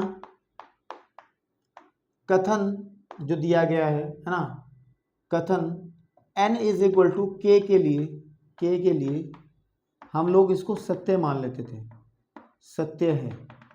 और अगर सत्य है तो सीधी बात है, इसको k की फॉर्म में बना के लिख लेंगे कि डिफरेंशिएशन ऑफ x की घात k plus 1 k is equal to k into x की घात k माइनस 1, और इसको इक्वेशन नंबर 1 बना के छोड़ लेंगे। इसका हम लोग हमेशा ध्यान रखते थे कि इस स्टेप का इस्तेमाल करते हुए इसको प्रूव करते थे। याद आ रही कहानी कुछ, इस स्टेप का इस्तेमाल करते हुए इसको प्रूव करते थे। इस स्टेप में हम लोग इक्वेशन नंबर 1 बनाते थे और उसको हम लोग थर्ड स्टेप में यूज करते थे। तो चलिए कोई बात नहीं, अब हम लोग चलते हैं स्टेप थर्ड में। स्टेप थर्ड के अंदर हम लोग क्या करेंगे, n इज, ठीक है ना, n is equal to k plus 1 के लिए सत्यापित करेंगे। क्या करेंगे बेटे, सत्यापित करेंगे, है ना। तो सीधी बात है, हम इस फॉर्मूले में n is equal to k plus 1 रखो, डिफरेंशिएशन ऑफ x की घात k प्लस 1। अब मेरे भाई बात सुनना ध्यान से, मुझे लाना क्या है वो अभी बता दूंगा। हमें बनाना है, हमें ये बनाना है, डिफरेंशिएशन ऑफ x की घात k प्लस 1 बराबर बनाना है k प्लस 1 शुरू में आना चाहिए और x की घात k प्लस 1 माइनस 1 आना चाहिए। ये बनाना है मुझे, समझ में आ रही बात, मुझे बनाना है ये। तब अगर ये बन जाएगा तो वेरीफाई हो जाएगा। तो देखो मैं इस वाले जो इसको प्रूफ करना है इसकी ये वाली साइड लेके चलता हूँ, ये ले ली मैंने। डिफरेंशिएशन ऑफ, ध्यान से देखिएगा, मैं इसको लिखूंगा x की घात x इंटू एक्स की घात k। कोई मना कर रहा हो तो मुझे बताओ। इसकी घातों को मैंने तोड़ के रख दिया, ठीक है ना। अब देखो दो फलन हो गए, पहला फलन दूसरा, तो पहला जो का तू और दूसरे का डिफरेंशिएशन प्लस दूसरा जो का तू और बेटा पहले का डिफरेंशिएशन, ठीक है। अब मेरे भाई ध्यान से सुनना इस बात को, देखो x जो का तू है, लेकिन आप लोग समीकरण 1 से इसके डिफरेंशिएशन की वैल्यू देखो। समीकरण 1 से हम डिफरेंशिएशन ऑफ x की घात k होता है k इंटू के माइनस 1, तो यहां लिख दो k इंटू एक्स की घात k माइनस 1 प्लस x की घात k, चूंकि x का डिफरेंशिएशन ऊपर वाले स्टेप में 1 मान रखा तो 1 होता ही है। अब यहां से ध्यान से देखेंगे, जो मैं आपको बात कहना चाह रहा हूं, जो हमें बनाना है उसको ध्यान से देखेंगे। हम लोग एक काम करेंगे, मैं यहां कर लूं वो काम, ठीक है, कि डिफरेंशिएशन ऑफ x की घात k प्लस 1 इज इक्वल हो जाएगा। मैं यहाँ पे x की घात k कॉमन निकाल लेता हूँ।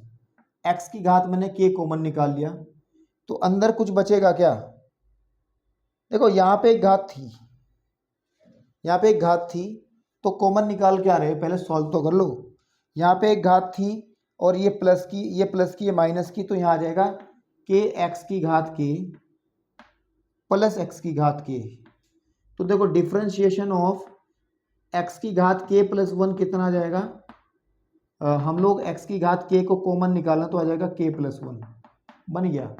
k प्लस 1 को आप शुरू में रख दो और x की घात है k, और आप सुनो k प्लस 1 को जो का तू रखे हैं, इसको मैं लिख दूं x की घात, ध्यान से देखो मैं लिख रहा हूं k प्लस 1 माइनस 1, कोई मना कर देगा, 1 से 1 कट जाएगा फिर भी k ही बना रहेगा, तो बेटे यही तो हमें देखो हो गया है ना, हमारा जो गणित आगमन सिद्धांत से हमें प्रूव करना था वो हो गया है। ठीक है, तो आप ये लिख देंगे, अतः गणित आगमन सिद्धांत से ये फॉर्मूला सिद्ध हुआ, प्रमाणित हुआ, जो भी लिखना चाहो आप सवाल में जो भाषा है उसके हिसाब से लिख देना। अब हम चलते हैं बेटा क्वेश्चन नंबर 20 की तरफ। किसकी तरफ? 20। कैमरा चल भी रहा है, नहीं चल रहा? चल रहा है। 50 मिनट का लेक्चर, कोई बात नहीं भाई, खत्म तो उसमें करना ही है, आज तो जो हमें खत्म करना ही है। तो क्वेश्चन नंबर हम लोग बात करते हैं 20 के बारे में। ठीक है, क्वेश्चन नंबर 20। अब 20 के अंदर क्या कहा है उसने, कि इसने कहा है कि 20 में एक फॉर्मूला लिखा है कि साइन ए प्लस बी का फॉर्मूला होता है, सबको पता है कि फॉर्मूला होता है sine a cos B plus cos a sine B, ये फॉर्मूला सबको पता है, का प्रयोग करते हुए अवकलन द्वारा कोसाइन के सूत्र, कोसाइन के योग का सूत्र, मतलब आपको बना के क्या दिखाना, कोसाइन के योग का सूत्र का मतलब है कोस ए प्लस बी बताना है, विच इज इक्वल टू होता है कोस ए कॉस बी माइनस साइन ए साइन बी, ये फॉर्मूला होता है, इसको हमें बनाना है, अवकलन का प्रयोग करते हुए हमें इसको बनाना है। ठीक है, तो देखो अब सुनो मेरी बात, अब सुनो मेरी बात। चूंकि ए और बी जो है हमारे पास में, बी जो है कांस्टेंट है। ठीक है, थोड़ा सा मैं इसमें इजी कैसे करूं, इसको मैं इजी कैसे करूं, हाँ इसको इजी कैसे किया जाए। ठीक है ठीक है ठीक है ठीक है, आप एक काम कर लो इसके अंदर, इसको इजी करने के लिए, इसको इजी करने के लिए b को तो आप एज ए कांस्टेंट ट्रीट करें, क्या करें, एक कांस्टेंट मान के चलें, और a को ना, a को मान के चलो कि x का फॉर्मूला है, a as formula of x। ठीक है, ठीक है, आपके पास में क्या करना है, हम लोगों को मान लेंगे कि माना b एक अचर यानी कि कांस्टेंट राशि है, ऐसे कह लें, अचर है, अचर मान लें खाली, तथा a को हम कह लेते हैं a x का सूत्र है, क्या है, सूत्र है, मतलब सीधी सी बात है, x जो है, एक b का डिफरेंशिएशन हम 0 मान लेंगे, और एक क्योंकि x का सूत्र है तो a का डिफरेंशिएशन हम लोगों को रूल के हिसाब से करना पड़ेगा। तो जो हमें दिया गया है कि साइन ए प्लस बी, हमें दिया गया है साइन ए प्लस बी और sign a cos B plus cos A और साइन बी, तो इसका x के सापेक्ष अवकलन कर दो, x के सापेक्ष क्या कर दो, अवकलन करने पर, तो जब डिफरेंशिएशन करूंगा मैं, differentiation of sine a plus b, क्योंकि देखो आप मेरी बात सुनो, उसको ऐसा क्यों कहा गया, हमने a को x का सूत्र क्यों कहा, a को x का फलन क्यों कहा, फलन भी कह सकते हैं यहाँ पर, a को हम लोग x का फलन कह लेते हैं, x का फलन कह लेते हैं, ऐसा क्यों कहा हमने, क्योंकि अगर हम दोनों को ही कांस्टेंट मान के चलेंगे ना a और b को, तो फिर बात बनेगी नहीं, जब हम इसका डिफरेंशिएशन करेंगे तो 0 हो जाएगा, तो हम क्या कर लेंगे, हम कुछ भी नहीं कर पाएंगे। तो इनमें से किसी एक को, a या b में से किसी एक को तो फलन मान के चलना पड़ेगा, तभी यह बात बनेगी। तो हम लोग डिफरेंशिएट करेंगे यहाँ पर साइन ए और कॉस बी को, प्लस यहाँ पर डिफरेंशिएट करेंगे हम लोग कॉस ए और साइन बी को। ठीक है, अब देखो इसमें आ जाएगा साइन का कितना होता है, कोस ए प्लस बी, लेकिन चेन रूल कहता है सर डिफरेंशिएट करो अंदर वाले पोर्शन को दोबारा से, इज इक्वल टू यहाँ पर साइन ए का हो जाएगा कितना, कॉस ए, ठीक, देखो कॉस बी बाहर आ जाएगा, क्योंकि बी को तो कांस्टेंट लेके चले तो बाहर आ जाएगा, और डिफरेंशिएशन हम लोग करेंगे किसका बेटा, किसका करेंगे, साइन ए का, प्लस ऐसे ही यहाँ पे साइन बी बाहर आ जाएगा, और बेटे हम लोग डिफरेंशिएट करेंगे कॉस ए को, अब देखो यहाँ पे आ जाएगा cos a plus B, cos a plus B जो कि हमें लाना है। और जब मैं इसका डिफरेंशिएशन करूंगा, a का डिफरेंशिएशन आ जाएगा dA बटे dx, b का हो जाएगा 0 तो लिखने की जरूरत नहीं क्योंकि प्लस 0 लिखो या ना लिखो स्टेप ही बढ़ेगा, वैसे इतना ही रहने दो, बराबर 0। cos b जो का क्यों है, साइन a का कितना होता है, साइन a का डिफरेंशिएशन हो जाएगा बेटा cos a, ठीक है ना। लेकिन a का डिफरेंशिएशन हमें दोबारा करना पड़ेगा। क्यों करना पड़ेगा, क्योंकि हमने a को x का फलन मान के चल रहे हैं, प्लस इधर साइन b जो का तू है cos a का हो जाएगा माइनस का साइन a, ठीक है ना, माइनस का साइन a, लेकिन a का डिफरेंशिएशन हमें करना पड़ेगा दोबारा से। अब आप एक बात ध्यान दो, यहाँ पे cos a प्लस बी है ही है और साथ में है dA बटे dx। यहां पर मैं dA बटे dx को कॉमन निकाल लेता हूं, जहां जहां से निकलता हूं, अंदर आ जाएगा cos a cos b minus sine a साइन b, इससे ये कैंसिल आउट हो जाएगा। और अब ध्यान दो, व्हाट इज दिस, चेक करो क्या बन गया, ये cos का फॉर्मूला बन गया। ये क्या बन गया बेटा, cos का ये फॉर्मूला बन गया, ठीक है ना आपके पास में। तो इस तरीके से आप एक फॉर्मूले को दूसरे फॉर्मूले में कन्वर्ट कर सकते हो। लेकिन हमने जो ऊपर काम करा है, हम लोग अगर a और b दोनों को ही कांस्टेंट लेकर के चलते ना, तो फिर ये बात बनता ना। आप चाहो तो b को x का फलन मान के चलो, तब भी आपका काम बन जाएगा, a को कांस्टेंट लेके चलो, दोनों में से किसी एक को तो x का फलन लेके चलना पड़ेगा, अदरवाइज ये सवाल नहीं हो पाएगा, जो वो करवाना चाह रहा है वो नहीं हो पाएगा हमारे से, ठीक है। अब हमारे पास में जो 21 क्वेश्चन है, जरा इस क्वेश्चन को वीडियो को पॉज करके नोट करो। और जो 21 क्वेश्चन है उसमें काफ़ी मेहनत का काम है और बहुत अच्छा सवाल है, जरा फटाफट नोट करो। चलिए 21 कुछ क्वेश्चन की बात करते हैं। अच्छा सवाल है ये भी।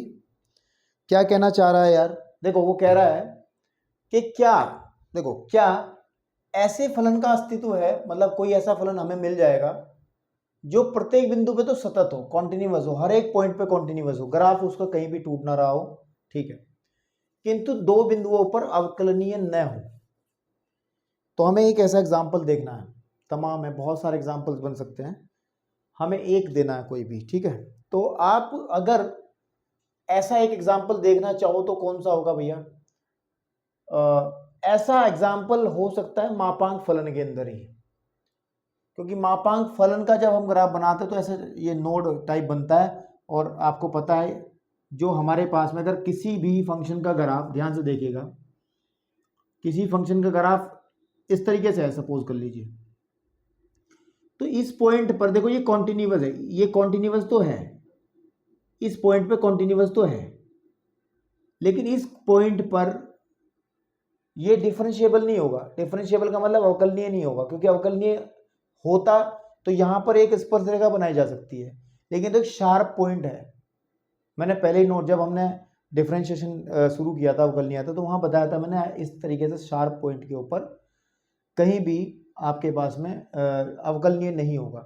तो कुछ इसी तरीके का एक फंक्शन हमें देखना पड़ेगा जिसके अंदर दो पॉइंट ऐसे मिल जाएं, नंबर 1 नंबर 2, ठीक है ना, कि ये वैसे तो कॉन्टिन्यूअस है, वैसे तो कॉन्टिन्यूअस है, लेकिन इस पॉइंट और इस पॉइंट पर ये डिफरेंशिएबल नहीं है, सॉरी हाँ डिफरेंशिएबल नहीं है।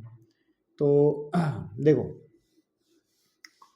देखो देखो देखो देखो तो कैसा एग्जाम्पल लें भैया, तो एक एग्जाम्पल मोड वाले फंक्शन से ही ले लेते हैं और उस फंक्शन को हम देख लेते हैं कि सपोज कर लीजिएगा, हल करते हैं, देखो है ना। तो मैं एक f(x) एक फंक्शन ले लेता हूं, मोड ऑफ x माइनस 1 ले लो, सिंपल ले लो, plus mod of x minus 2। ये जो फंक्शन मैंने लिखा ना बेटे, ये हर एक पॉइंट पर कॉन्टिन्यूअस होगा, चाहे आप चेक कर लेना इसको, ठीक है ना, इसको चाहे आप चेक कर लेना। इसकी कॉन्टिन्यूटी कैसे चेक करेंगे हम लोग, कॉन्टिन्यूटी चेक करने का क्या तरीका होता था कि left hand limit is equal to right hand limit is equal to functional value F, फलन मान, है ना, फलन मान, फलन मान। बहुत सारे सवाल कर रहे हैं 5.1 के अंदर, ठीक है। तो हम इस वाले फंक्शन की कॉन्टिन्यूटी चेक कर लेंगे, और कॉन्टिन्यूटी जब चेक करेंगे, कहां पर चेक करनी है बेसिकली, कॉन्टिन्यूटी चेक करनी एवरीवेयर, है ना, वो कह रहा है कि प्रत्येक बिंदु पर, कह रहा ना प्रत्येक बिंदु पर। तो सबसे पहले तो मैं एक काम कर लेता हूँ, इस फंक्शन को जो है सिंपल फॉर्म में बना लेता हूँ, इसको आप तोड़ना आना चाहिए आपको। मैंने कहा था आपको कि कोई भी मोड फंक्शन होता है ना, तो उस फंक्शन को हम लोग दो जगह तोड़ते हैं, ठीक है, कि जब जीरो से हम लोग इसको, जब x की वैल्यू जीरो से बड़ी या बराबर लेते हैं, जब x की वैल्यू जीरो से छोटी लेते हैं, तो हम लोग एक काम करते हैं, इसको जीरो पे ना तोड़ करके 1 पे और 2 पे तोड़ लेते हैं। सबसे पहले हम लोग देख लेते हैं जब x की वैल्यू हम ले लें 1 से छोटी। अब ध्यान से देखना, जो मैं करने जा रहा हूं x की वैल्यू 1 से छोटी ले रहा हूं, तो जब 1 से छोटी वैल्यू यहां रखूंगा तो देखो सुनो मेरी बात, ये वाला पोर्शन तो माइनस में आएगा ना, तो माइनस एक्स माइनस वन। आप समझ नहीं पा रहे हो, mode of x minus one की वैल्यू में जब मैं x की वैल्यू 1 से छोटी लिखूंगा तो हम लोग क्या करेंगे, इसकी वैल्यू कितनी आनी चाहिए, फिर हमारे पास में इसकी वैल्यू कितनी आनी चाहिए, x माइनस वन के मोड की वैल्यू कितनी आनी चाहिए, पॉजिटिव वैल्यू आनी चाहिए।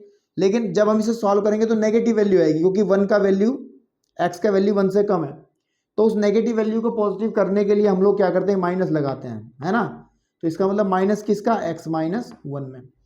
तो सीधी सी बात है कि जब x की वैल्यू 1 से छोटी लेंगे तो ये वाली वैल्यू माइनस में आ जाएगी, और ये वैल्यू भी माइनस में आएगी, क्योंकि ये और छोटा हो जाएगा x माइनस टू, ठीक है ना, आपके पास में, यदि x की वैल्यू हम लोग 1 से छोटी लेते हैं तो, ठीक है।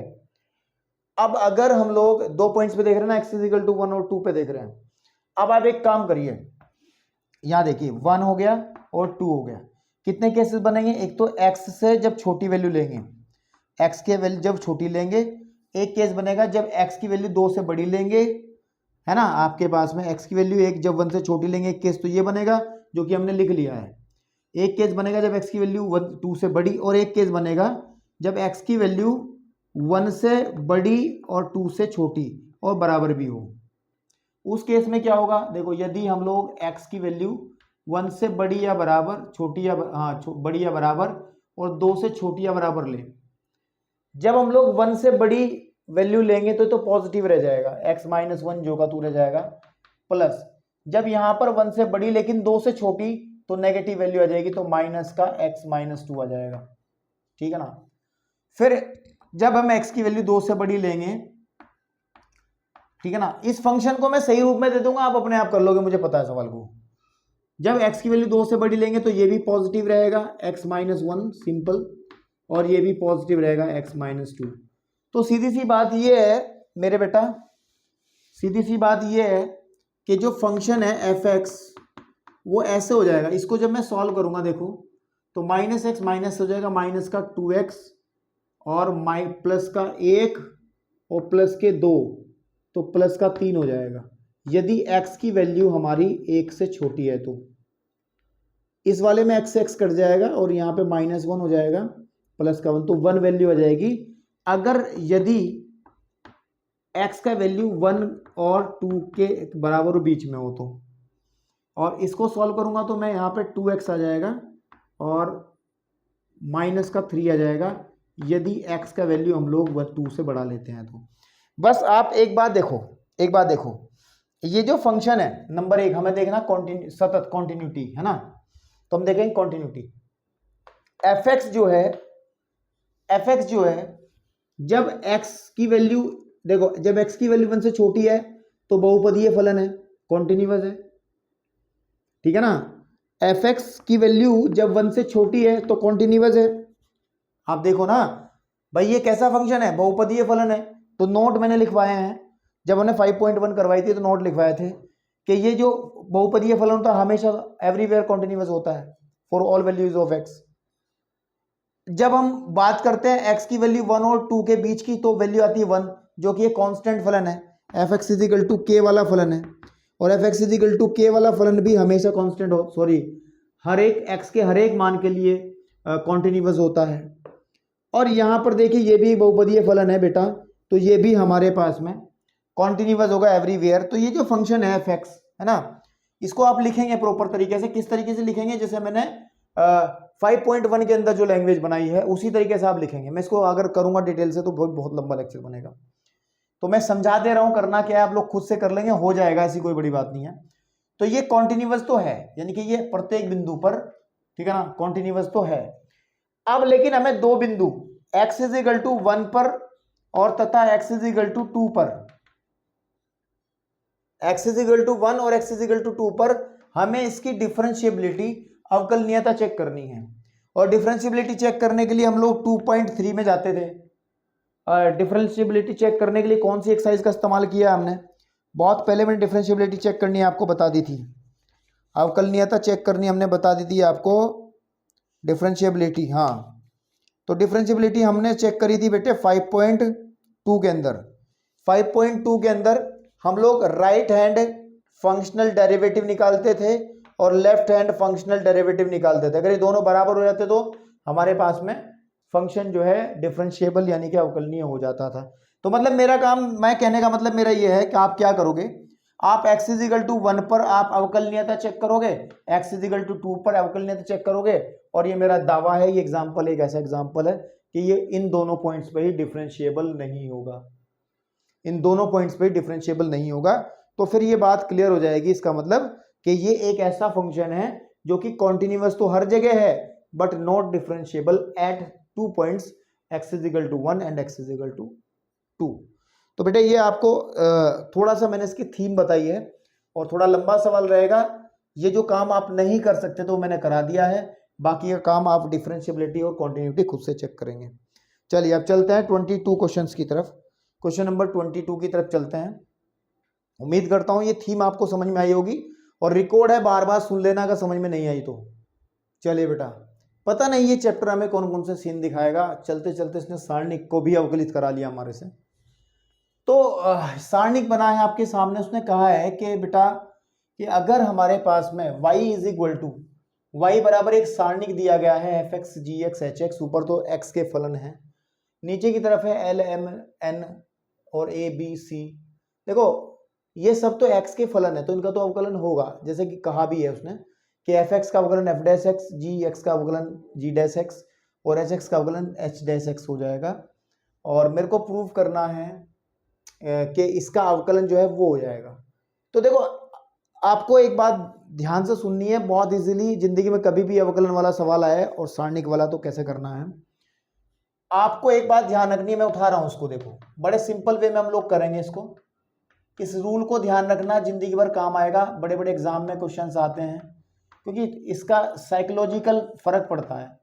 बच्चे को सीधा सीधा अवकलन करना आता लेकिन इस तरीके से सारणिक का अवकलन नहीं आता। तो आप सीधा करोगे x के सापेक्ष अवकलन, ध्यान से देखना, x के सापेक्ष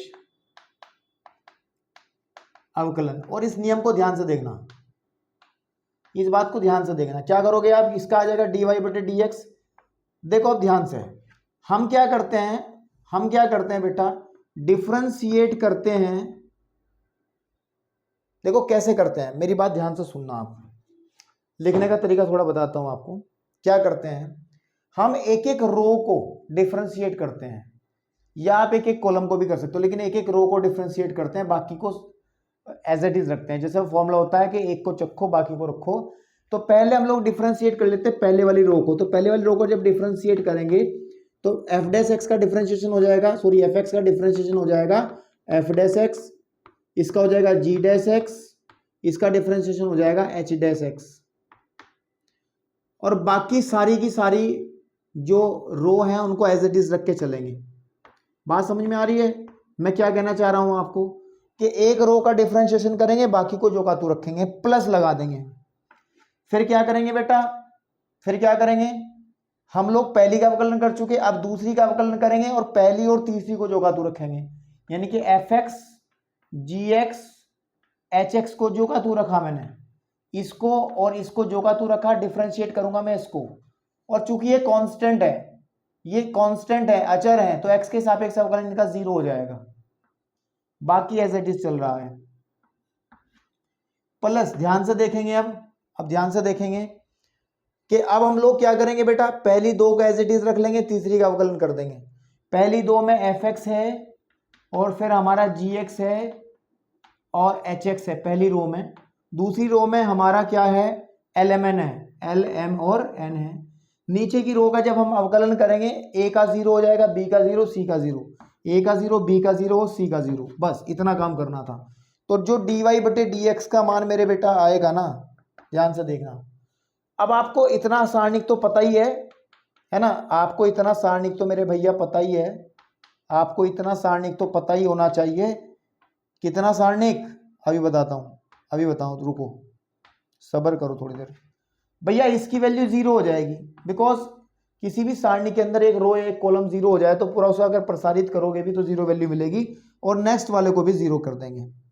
तो सीधी सी बात है, 0 को ऐड करने से कोई फर्क पड़ेगा ही नहीं, तो हमारा जो आंसर उसने कहा है वही आपके पास में आ जाएगा। This is the question number 22।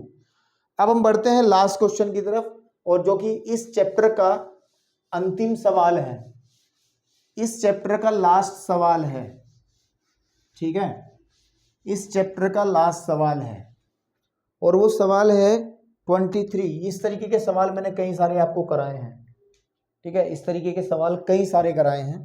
भाई साहब कह रहे हैं कि अगर y का मान हम लेके चल रहे हैं बेटा e की घात a और cos इनवर्स ऑफ x, ठीक है ना, तो सिद्ध करना है, तो सिद्ध करो। जो कंडीशन दी है उस पर ध्यान ना दो, सिद्ध करो। 1 माइनस के एक्स स्क्वायर, साथ में है d2y over D x square, minus का x और dy बटे dx, माइनस का a स्क्वायर y। अगर मैं आपको गलत नहीं कह रहा हूं, आप अगर 7.8 में जाओगे ना, अगर आप 7.7 में जाओगे तो 7.7 में ना, 7.7 के अंदर एक सवाल मैंने आपको कराया था, 7.7 का एग्जाम्पल कराया था क्या, वो 7.7 का एग्जाम्पल भी कराया था, नहीं 7.7 के अंदर कौन सा सवाल ऐसा कराया था e की घात वाला, मैंने ऐसा कोई कराया था क्या? नहीं कराया था तो मैं भी यही हूँ, मैं कराऊंगा, टेंशन नहीं लेनी है। चलो, वैसे इस टाइप के सवाल हैं, अगर आप थोड़ा सा ध्यान से सोचोगे तो हैं, आप कर सकते हो। लेकिन चलिए हम लोगों को क्या करना है, इससे ये बनाना है, तो बहुत इजीली करेंगे। y इज इक्वल टू हमारे पास में e a की घात cos इनवर्स x है, तो यहां पर हम x के सापेक्ष अवकलन करेंगे सीधा, x के सापेक्ष अवकलन, ठीक है ना, x के सापेक्ष अवकलन।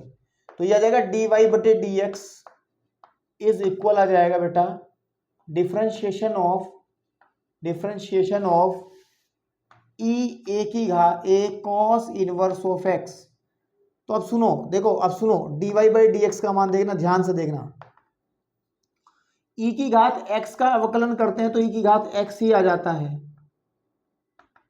लेकिन ये x नहीं है, चेन रूल कहता है सर डिफरेंशिएट दोबारा करो, ऐसे नहीं काम चलेगा। तो यहाँ पे dy बटे dx का अगर हम लोग मान देखेंगे बेटा, तो e की घात a cos inverse of x, ये वाला a आ जाएगा बाहर, और differentiation of cos inverse x का होता है 1 upon under root of 1 minus के एक्स स्क्वायर, लेकिन ये माइनस में होता है, तो इस वाले माइनस को आप नेक्स्ट स्टेप के अंदर dy upon D x is equal to, next step के अंदर बाहर निकाल लो a e की घात a cos inverse of x upon under root of 1 minus के एक्स स्क्वायर। अब मैं तो आपके सामने एक बात कहने वाला हूं, अगर आपको समझ में आती हो तो मैं तो दोनों पक्षों का वर्क करूंगा। अभी रुक जाओ, इसको मैं इधर लेके आ रहा हूं, अंडर रूट ऑफ 1 माइनस के एक्स स्क्वायर, ठीक है, और साथ में है dy upon D x is equal to है माइनस का a e की घात a cos inverse of x, ठीक है। एक अच्छा, इसको हम ऐसे भी तो लिख सकते हैं, 1 माइनस के x square y2 minus X y1 minus का a square y is equal to 0, थोड़ा छोटा हो जाएगा, तो मैं इसको y1 कंसीडर कर लूं, तो मैं इसको y1 कंसीडर कर लूं, ठीक है। और अगर आप इस बात को ध्यान दो तो ये क्या हो जाएगा, इधर वाला पोर्शन बेटा ये y हो जाएगा, तो अंडर रूट ऑफ 1 माइनस के एक्स स्क्वायर y1 बराबर माइनस का a y, भाई ये y तो है, ठीक है। तो आप देखो, प्रूफ करने के लिए एक काम करो, दोनों साइड का स्क्वायर कर लो, दोनों पक्षों का वर्ग करने पर, दोनों पक्षों का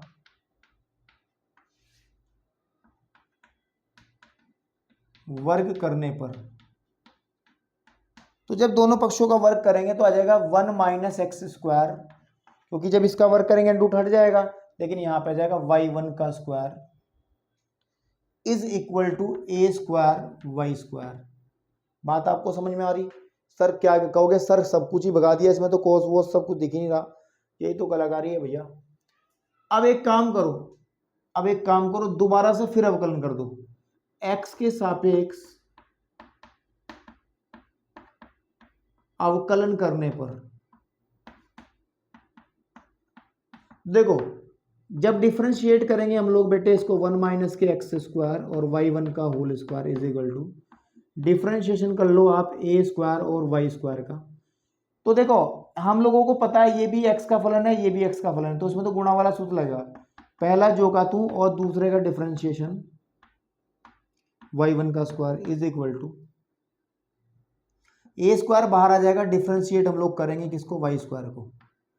अब बस इसको ध्यान से देखना, आपको यहां पर 1 माइनस के एक्स स्क्वायर चलता रहेगा, y1 के स्क्वायर का डिफरेंशिएशन हो जाएगा 2, घात सूत्र में घात में से एक कम, लेकिन ये x नहीं, इसका डिफरेंशिएशन हमें दोबारा करना पड़ेगा, और आपको पता है y1 का दोबारा डिफरेंशिएशन करने से आ जाता है y2, y1 का दोबारा डिफरेंशिएशन करने से आ जाता है y2। तो आज के बाद ध्यान रखना, डिफरेंशिएशन ऑफ y1 हमेशा याद रखें y2 होता है, या डिफरेंशिएशन ऑफ, अगर हमें कभी भी y1 का स्क्वायर करना है तो वही आ जाएगा 2y1 y2। ये चीजें आपको प्रैक्टिस से आ गई होंगी अब तक, अवकलन आपने सीखा है। तो यहां पर ए स्क्वायर है तो यहां पे आ जाएगा 2y, और दोबारा से डिफरेंशिएट करेंगे y को, जब डिफरेंशिएट हम लोग y को करते हैं तो सीधी बात है y1 बन जाता है, तो y1 हो जाएगा। लेकिन नहीं भाई, इसमें एक पोर्शन छोड़ ही दिया मैंने, प्लस भी तो लगाना, पहला जो होगा तो दूसरे का अवकलन प्लस दूसरा जो होगा तो y1 का स्क्वायर, पहले का डिफरेंशिएशन जब मैं करूंगा 1 का 0 और 2x का हो जाएगा माइनस के 2x इज इक्वल टू यहाँ पर ए स्क्वायर इंटू 2y1। तो भैया देखो 1 माइनस के एक्स स्क्वायर, साथ में है 2y1 y2 माइनस के 2x y1 का square is equal to 2ay y1। अब देखो 2y1 यहां भी है, 2y1 यहां भी कॉमन निकालो, 2y1 हम कॉमन निकाल लेते हैं, अंदर बचेगा 1 माइनस के एक्स स्क्वायर इंटू y2, देखो यही बन रहा है, माइनस का x y1 is equal to 2ay और y1। इस 2y1 से ये 2 और ये y1 कट जाएगा, ए स्क्वायर था ना यहाँ पे, ये स्क्वायर था, और इसको उधर चालो 1 माइनस के एक्स स्क्वायर और y2 minus X y1 minus A square Y is equal to 0। तो दिस इज द आंसर जो हमें प्रूव करना था। चाहो तो आप इस y2 की जगह आप लोगों d2y ओवर dx स्क्वायर, इस y1 की जगह लिख दो आप dy ओवर dx, बाकी सब कुछ सेम। तो बेटे इस तरीके से 30 बड़े बड़े लेक्चर्स के साथ हमने इस चैप्टर को ख़त्म करा है। तो मैं इस बात पे अब काम कर रहा हूँ कि मैं ज़्यादा लेक्चर ना बनाऊँ, क्योंकि कोर्स बहुत लंबा हो जाता है। कुछ ऐसा टेक्निक लगाई जाए जिससे लेक्चरों की संख्या थोड़ी सी कम हो, ये शिकायत बच्चों की है। तो अगले चैप्टर से आपको देखने को मिलेगा कि मैं लेक्चर्स को थोड़ा सा कम करूँगा, और उसका आपको प्रॉब्लम नहीं होगी, टेंशन ना लो, कंटेंट पूरा रहेगा, लेकिन थोड़ा सा मैं माइंड में कुछ मेरे चल रहा है, उस टेक्निक को लगा करके अगर लाभ होता है, लेक्चर कम बनते हैं तो बहुत अच्छा है। तो बेटे इसी तरीके से इस चैप्टर को बहुत अच्छे से आपको करना चाहिए, क्योंकि ये बहुत बेसिक चैप्टर है आगे के चैप्टर्स के लिए। धन्यवाद।